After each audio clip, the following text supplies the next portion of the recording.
Welcome to the Creative Play and Podcast Network. Join us as we share our favorite RPGs, one-shot games, tabletop games, reviews, and convention panels. Sit back and enjoy the show. What's today's again? Today's prompt is, let me go ahead and pull that bad boy up. For August the 6th, RPGaDay 2023 is the favorite game you never get to play. And it's RPG based. Mm-hmm. So favorite RPG game you never get to play. I mean, I already know my answer is totally Blades in the Dark. Not sure if you guys have had a chance to play with it or finger through the book, but it is a great Powered by the Apocalypse game. Excuse me, I was all choked up over it.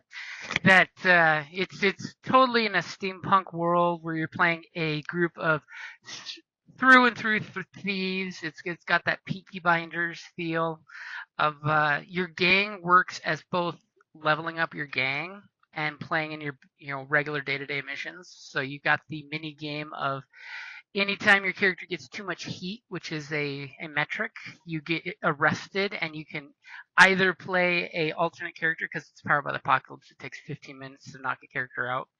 An alternate member of your gang until your gang frees that guy to get back into the gang, because you can either bribe, break out, or serve your time to get out of jail, which is always fun.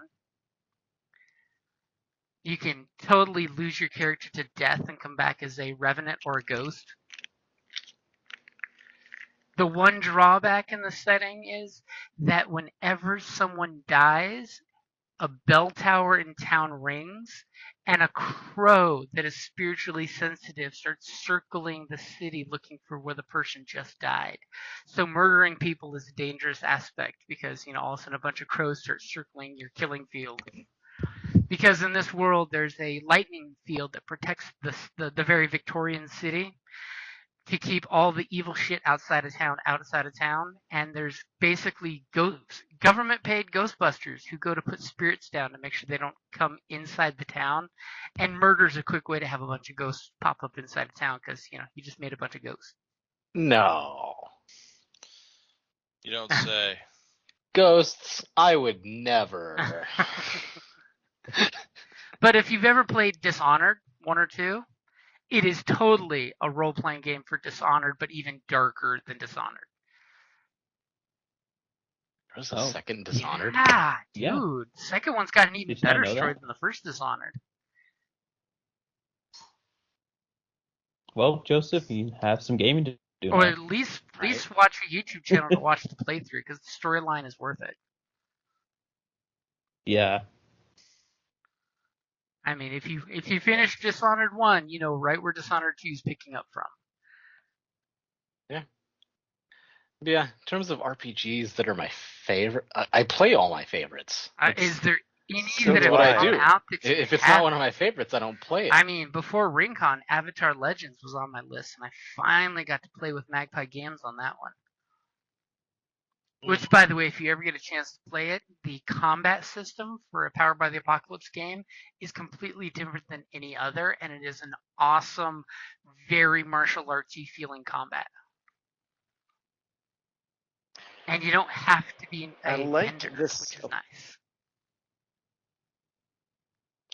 I liked the Rift's setting with the old Palladium version. The setting was cool, super detailed, geez, really yeah. interesting. Completely unplayable game.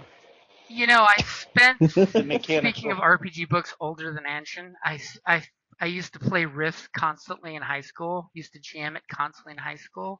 It takes a very special group with a great rhythm to get the combat system to work. I mean, Yeah, if we're talking about it's- games that just have a specific aspect that we love, Dark Heresy, Ooh, because of the fucking crit tables. yeah. My God. It has that old school crit table crunch, but the mechanics is a pain in the ass. Yeah. It sucks as a system, but God, that crit table. Crit table's so good. I don't know. A game that I did enjoy playing that I just haven't gotten to play, and I blame Mark for this because it just never managed to get it together to play, is fucking Star Trek, the FASA version. Oh, yeah. It's basically just original Traveler reskinned as Star Trek. Yeah. Just in terms of the character And creation. I never really heard of any groups really getting off, on a regular campaign of that too. Yeah. I mean, the folks we had, it was great. We could have done great, but then we just... COVID? Yeah, COVID can derail so many plans when it came out. Look at how much we went from in-store to virtual only. Yeah, we managed to do 3 6-hour sessions, month after month after month, and then it was April 2020. And it's like, oh, then fuck. This little pandemic thing happened, and that kind of messed up everybody's plans. Yeah. Mm-hmm.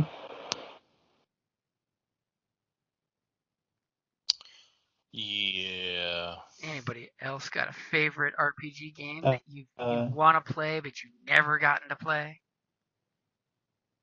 Well, Immortal. Ooh, are we talking the bootleg rules? No, the first edition. Okay. Our group was one of the original. I mean, apparently we ended up in one of the fucking books somehow. I only ever got a hold of the bootleg beta version of that.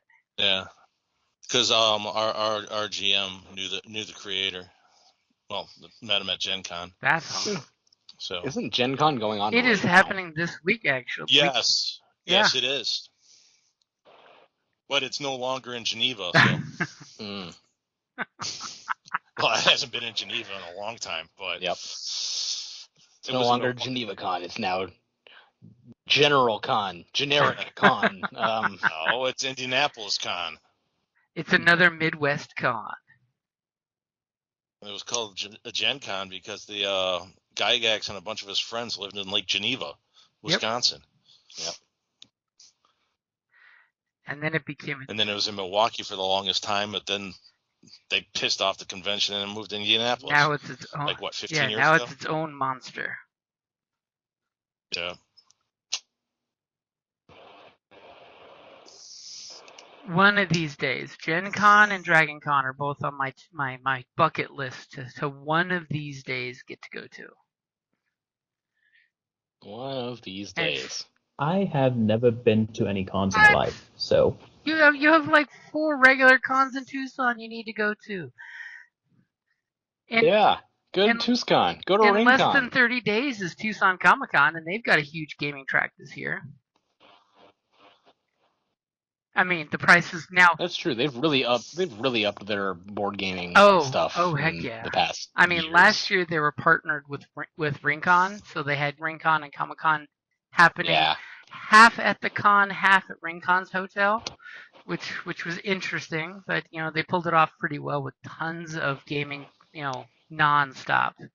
But it sucked because you miss half of Comic Con because you're going to just games at game. Because if I'm gonna get my gaming in, I'm gonna get gaming in. Yeah. There's not a whole lot of board gaming community around here, like compared to Tucson. Yeah. Tucson's ridiculous. Tucson has options. How many board game stores and magic shops and all that stuff are there in Tucson? Like fucking I think we're 20? up to 8 now. It's nuts because you got Isle. Yeah, you got Isle. You have the 3 TGG locations. Mm-hmm. There's 2 new shops that are out in the Rita Ranch area. Was it Heroes and Villains or whatever the hell that's called? Yeah. Yep, there's Top Deck, there's... Bookman's is getting in on the action. I think even Bookman's, the Barnes & Noble... I was there today. They don't... There's one place up in Casagrande. I'm blanking the name on it. Yeah, but that's not Tucson. There's Polyhedron, even though they suck and no one ever wants to go there. Yeah, we don't like those guys.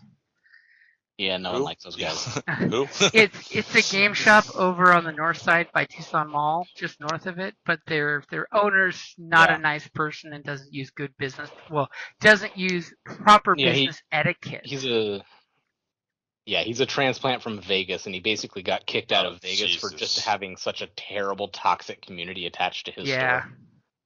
And so he brought it here. Oh, wonderful.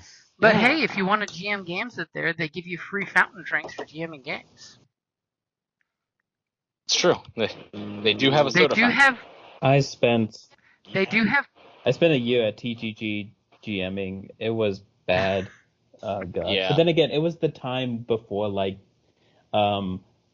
of the Coast stepped in and actually had them do good practices. So. Well, the best time was if you ever got to GM D&D was back when 4th edition came out, and Wizards of the Coast actually had the support packets. And your reward as a GM was you're getting some cool battle mats and some minis and stuff. So there's total you scratch my back, I scratch yours payback happening. And it basically rewarded the store for buying the packets to give to the GMs to run the game, and then the GM gets to keep swag. That was the highlight, in my opinion. Back when you had lair assaults, which are killer dungeons that your players knew walking in the door. This is a killer dungeon, bring your A game or you're left on the floor. Yeah, basically all of the killer dungeons were just even worse versions of Tomb of Horrors. I wouldn't say worse. I mean, Tomb of Horrors is a total FU to the players back to back to back to back. The lair assaults, they were pretty, if the GM gave the clues they were supposed to give to their players in the packets that I've seen, they pretty much told you, hey guys, don't go left, go right, but you need the equipment in your equipment list to get past this thing you need. There was no orb of annihilation in a stone's mouth to get shit and giggles as people crawl through and destroy themselves. I mean, we all know when Gygax wrote Tomb of Horrors, it was because he was on GM burnout, and he just wanted to wipe out some high-level characters. And it was beautiful. Because everything he did wiped out the characters and their equipment so their teammates couldn't loot it. My friends threw it as just a cheap one-shot, and God, it was so good. Well, I guess it's basically a campaign reset. Yep, that's exactly what it is. It's murdering everybody so you can start over fresh in the game. TPK. Or you could just say, hey, let's start something new. True. You mean communicate with your players? What? Oh, my bad. GM burnout could be totally avoided by just communicating with players. And communicating with your GM. True. I was able to finish a 2.5-year campaign last Saturday, so... Nice. Yeah, it was pretty crazy. So, I got a friend who's actually at Gen Con right now. They're on 23 years on the same campaign. Jesus. Oh wow! And at that point, they're godly and gonna smack down everybody. All of my long campaigns are on hold basically until either I move back to Tucson or I get up the willpower to start doing it on Roll20, which I don't want to do D&D on Roll20. That's a lot of data entry. It's so much more that's work. A lot of data entry. Genesys is a lot easier to do on Roll20. It's still some work, but it's not nearly as much work as just running D&D. You can fill out your lobby with NPCs and things pretty quickly in one afternoon for a month or 2 months worth of gaming material. So, since I think we got a little off topic for #RPGaDAY2023, does anybody else have any RPG game they want to throw out there? I don't have any RPG games because I pretty much played them, but I do have a few other games. You have no RPGs sitting on the shelf that you haven't played yet? That's almost criminal. Well, I really only play Genesys and 5e. That's about it. I don't really play any others because none of my friends do. Ah. Convince them to play Pathfinder 2nd Edition. Okay, so it's Raymond like D&D, plays but better. Pathfinder. So Raymond plays Pathfinder. I have only played Pathfinder a handful of times, so I do know what's up and about Pathfinder, but I do never play it. Say that's one. I guess I'm not it because I play 5e, but there's benefits and drawbacks to both. 5e is easier. Pathfinder actually answers the important stuff. So Yeah, well, it's just more in depth. Yeah. exactly that's why Pathfinder is so likable. We actually have set rules and standards and things for everything, so that there won't be any confusion and people have to make up stuff on the go. And It's also been around longer than 5th edition, so. yeah, and I mean they're also getting rid of 5th edition, or trying to at least. Still not sure if I'm like 100% into like. Actually, there is one. What you got? There is one RPG I just remembered. I'm Cyberpunk Red. Ah, that is a good one. I don't really get to play that, so yeah, that is one. I am a huge fan of Cyberpunk, so and I was even able to homebrew it to where it was in 2077 times too. So, but yeah, I don't get to play that. So,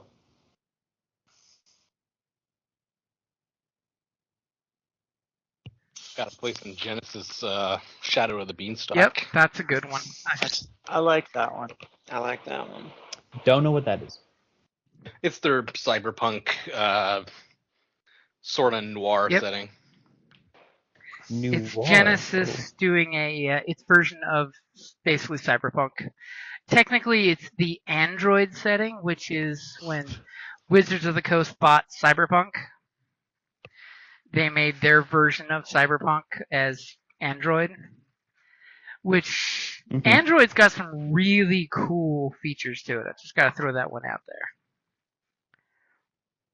If you're looking for something fun to play Cyberpunk-wise, the weapons are cool, the tech is cool.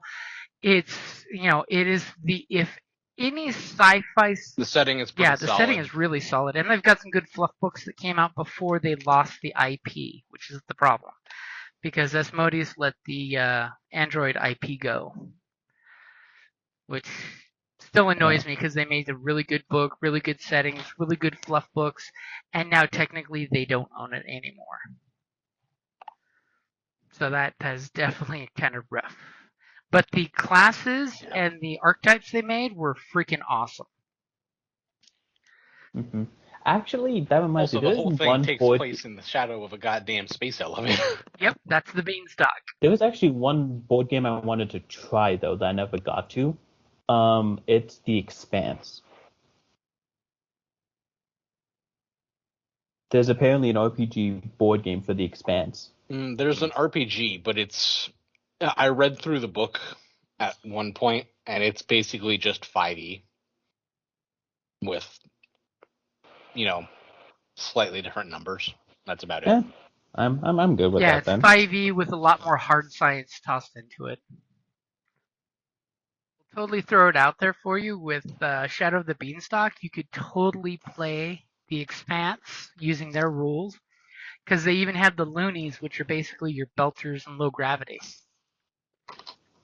I mean, after all, in our one Shadow of the Beanstalk Cops series, somebody even used a certain belter detective's photo as his character's, inspiration. And I don't know who that could have been. And somebody played him almost as dirty as that cop too.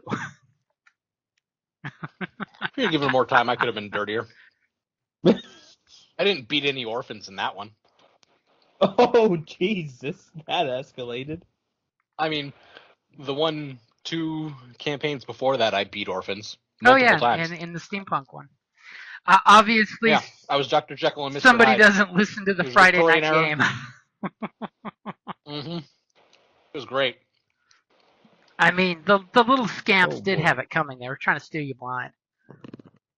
Yeah, they stole from me. It was the Victorian era, and so the only proportional response is breaking all of their bones. How else are those kids going to learn? Well, Yeah. You could only just break like 1 or 2. I'm pretty sure the message would still get across. Nope, because then they could still crawl away. Oh, he only broke 2 of their legs. I mean, they were just normal human children. Mm-hmm. I did beat them with a cane, though. They did not have tentacles yet. Yet. If Eric had his way, though, they would have afterwards. Our Aethermancer was totally wanting to give everything tentacles. Though he did give birth to a god. A tentacly god, but a god nonetheless. Am I high right now? What the? This is The Friday night games with...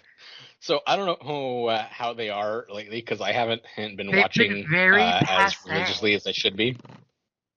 Yeah, but like when Eric and I played together, we feed off of each other. It is absolutely unhinged sometimes.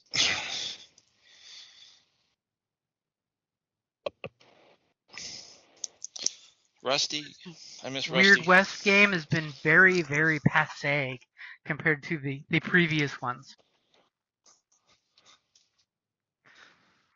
You just gotta get me in there as the evil priest. I don't know, more. I felt so bad for you when you came in as the bad guy. I mean, they had handicapped him so badly to that point. That's fine. I'm happy to get my ass kicked as the bad guy. That means the good guys win. I mean, on the plus side, now the town of Wormwood is full of ghosts and specters and evil wraiths because they were focused on killing you as the big season finale bad guy and ignored the bad guy they chose to face, which was the witches and the ghosts. So because they were busy trying to stop you, who was also trying to stop the witches, because the group was failing to stop the witches from their evil hellmouth spell, the whole new thing comes. And the beauty is, yes, the priest will be back because he totally has the whole phylactery thing going on. That as soon as he dies in whatever hell dimension the Native American shaman put him in, he will reconstitute in the church. The unhallowed church. But yeah, no. Uneasy alliance is always a good trope. So They need my help. So Salvage. Salvage. Ugh. Where last we left off, and I totally still have not gotten a response from David, I think. So I'm assuming he's not making it. Obviously, he went up the rope, and he will totally be ready to help you guys when you get back up here. So where last we left off, that Wastelander that Duster gave you the directions to a hole to a uncovered temple of the Onai. You guys found the hole. You threw a line down. You carbinered yourselves all up to the line, and you're slowly descending. You know for a fact there's some worker alien droids doing whatever work their busy work is down there. And as you're coming down, somebody was totally, and I won't say Sniggly Widget's name, looking around to see what he could see, and apparently must have looked around and said something in awe because 6 little flying drones came up and encircled you guys. And they've got their little drone pea shooters pointing in your general direction. Thank you for listening to the Creative Play and Podcast Network. If you enjoyed our show, please check out D&D Journey of the 5th Edition and Ragnarok Enroll a Scion Hero to Ragnarok Story. Also, check out our Patreon page for more content and behind-the-scenes things, as well as joining us for a one-shot game or two.